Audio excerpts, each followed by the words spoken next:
అందరికీ ఒక blood test చేసి ఏ క్యాన్సర్లు ఉన్నాయని బ్లడ్ టెస్ట్ తెలుసుకుంటాము అనేది అయితే లేదు, ఇంతవరకు లేదు. మీరు లక్షణాల గురించి అడిగారు కాబట్టి, సో క్యాన్సర్ లక్షణాలు గురించి సింపుల్గా చెప్పాలంటే caution is a simple mnemonic. C అంటే changes in bowel and bladder habits, అంటే మలమూత్ర విసర్జనలో ఇటీవల మార్పులు వచ్చాయి. నేను చెప్పే సిమ్టమ్స్ ఏవి కూడా 3-4 వారాల కన్నా ఎక్కువ ఉంటేనే కంగారు పడాలి. ఒకసారి విరోచనలు అయ్యి కానీ నాకు ఏదో క్యాన్సర్ ఉందేమో, లూజ్ మోషన్స్ అని అనుకోవద్దు. సో మలమూత్ర విసర్జన మార్పులు అంటే ఎక్సెసివ్ కాన్స్టిపేషన్, మోషన్ అవ్వటం లేదు, లేక మోషన్లో బ్లడ్ పడుతుంది, మోషన్లో చీమ్ పడుతుంది, లేకుంటే నాకు తినబుద్ధి కావటం లేదు. So blood in the stool కానివ్వండి, బ్లడ్ ఇన్ ద యూరిన్లో కూడా బ్లడ్ పడినట్లయితే స్టోన్ వల్ల కూడా పడవచ్చు, బ్లాడర్ ఇన్ఫెక్షన్లో కూడా పడవచ్చు, ట్యూమర్లో కూడా బ్లడ్ పడవచ్చు. కరెక్ట్. సో కనుక anything which is there for 3 to 4 weeks మలమూత్ర విసర్జనలో ఇటీవల మార్పులు వచ్చాయి అంటే అది ఒక లక్షణంగా భావించవచ్చు. Okay. Then a sore which does not heal, అంటే మానని పుండు.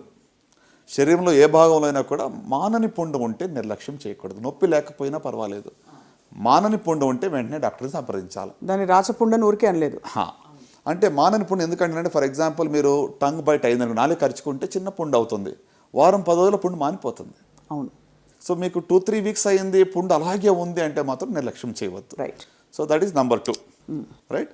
తర్వాత యూ అంటే అన్యూజువల్ బ్లడ్ డిశ్చార్జ్, బ్లడ్ కానివ్వండి, వైట్ డిశ్చార్జ్ కానివ్వండి, లేకుంటే రక్తస్రావం కానీ ఎక్కువగా విన్నట్లయితే అది క్యాన్సర్ యొక్క సిమ్టమ్. అంటే వెజనల్ బ్లీడింగ్ కావచ్చు, అతను బ్లీడింగ్ పర్ రెక్టమ్ కావచ్చు, అన్యూజువల్గా వైట్ డిశ్చార్జ్ కానీ లేకుంటే రక్తస్రావం ఎక్కువగా అవుతున్నట్లయితే అది క్యాన్సర్ యొక్క లక్షణం. మెన్స్ట్రుయేషన్లో అన్యూజువల్ బ్లీడింగ్ అయ్యి మెనోపాజ్ తర్వాత తగ్గిపోయిందంటే అది పీసీఓడి తప్ప ఇంకోటి కాదు కదా సార్? డెఫినెట్లీ. ఇంకొకటి మీరు అడిగారు కదా, పోస్ట్ మెనోపాజల్ బ్లీడింగ్ అని వస్తే గిన నెవర్ టు నెగ్లెక్ట్.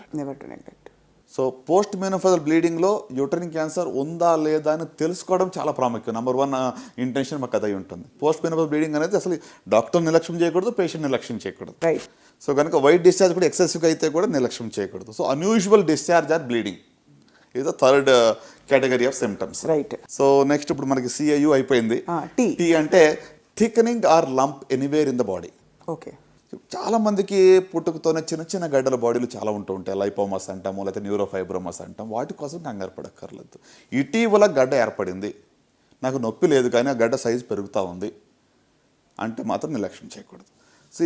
ప్రత్యేకంగా మరి యంగ్ ఫీమేల్స్కి నేను చెప్పాల్సింది ఏంటంటే, ఆడవాళ్ళలో 20 to 40 years ఉన్న వాళ్ళలో పాలగడ్డలు అంటాం, ఫైబ్రోడినమస్ అంటాం. సో 90% అవి బెనైన్, మామూలు గడ్డలు, అవి క్యాన్సర్ గడ్డలు కాదు. సో నాకు రొమ్ములో కనుతుంది కాబట్టి ఏదో క్యాన్సరా అని కూడా ఊరుకునే కంగారు పడద్దు. రైట్. బట్ మీకున్న కణితి బెనైనా లేక మ్యాలిగ్నెంట్ అని తెలుసుకోవడానికి మాత్రం ఒకసారి డాక్టర్ని సంప్రదించండి. సో ఇటీవల కణితి రొమ్ములో కానీ శరీరంలో ఏ భాగంలో అయినా కూడా కొత్తగా కణితి ఏర్పడి అది సైజు పెరుగుతూ ఉంది, నొప్పి లేకుండా ఉన్నా పర్వాలేదు, దాన్ని మాత్రం నిర్లక్ష్యం చేయకూడదు. So that is thickening or lump anywhere in the బాడీలో ఎక్కడైనా కూడా కొత్తగా కణితి ఏర్పడడం. రైట్. సో నెక్స్ట్ ఐ అంటే indigestion or difficulty in swallowing, అంటే అజీర్తి అవుతా ఉంది, మృంగలేకపోతున్నాము, నీళ్లు లేకపోతే గుట్టక వెళ్ళటం లేదు. అంటే లిక్విడ్స్, ద్రవ పదార్థాలు ఈజీగా తీసుకోగలుగుతున్నాం కానీ చపాతీలు కానీ లేకుంటే హార్డ్ ఫుడ్ నేను తీసుకోలేకపోతున్నాను, మింగలేకపోతున్నాను అంటే దట్ ఈస్ అ సైన్, ఒక లక్షణంగా మనం భావించవచ్చు. ఫుడ్ పైప్ క్యాన్సర్కి లక్షణం అయి ఉండొచ్చు. సో ఆ గుట్టక వేయాలని నీళ్లు లేకుండా లోపలికి వెళ్ళట్లేదు, నేరోయింగ్ అయిపోయింది, ఈజీగా వెళ్ళటం లేదు. సో అది ఒకటి. Indigestion or difficulty in swallowing, మింగడానికి ఇబ్బందిగా ఉంటాం. అంటే obvious change in the birth mole, పుట్టుమచ్చలు చాలా మందికి ఉంటాయి. ఇటీవల ఆ యొక్క పుట్టుమచ్చలో మార్పు వచ్చింది, సైజ్ పెరుగుతూ ఉంది, ఇచ్చింగ్ అవుతూ ఉంది, బాగా దురద వస్తుంది, లేక బ్లీడింగ్ అవుతుంది అంటే మాత్రం వెంటనే డాక్టర్ సంప్రదించాలి. పుట్టుమచ్చలో మార్పులు ఇటీవల వస్తాయి. రైట్. ఇంకా లాస్ట్కి వచ్చేటప్పటికి ఎన్ అంటే నాగింగ్ కాఫ్, అంటే ఒక రకంగా చెప్పాలంటే మానని దగ్గు. 3-4 weeks అయింది. ఈ మధ్యన కోవిడ్ వేవ్ 2 అయిన తర్వాత ఇక రకరకాల వేరియంట్స్లో దగ్గు 1 month కూడా సర్వసాధారణంగా వస్తూ ఉంది.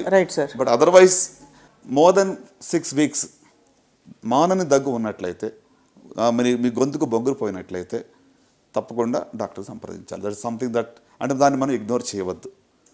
ఓకే. ఇది కాషన్. అద్భుతం సార్. అంటే ఒక్కొక్క పదానికి గుర్తుపెట్టుకునే విధంగా మీరు చెప్పిన రీతి నిజంగా చాలామందికి ఐ థింక్ అర్థమవుతుంది సార్. ఇవన్నీ వస్తే తప్పకుండా ఇవన్నీ 3-4 వారాల పాటు గమనించాలి, ఉండాలి.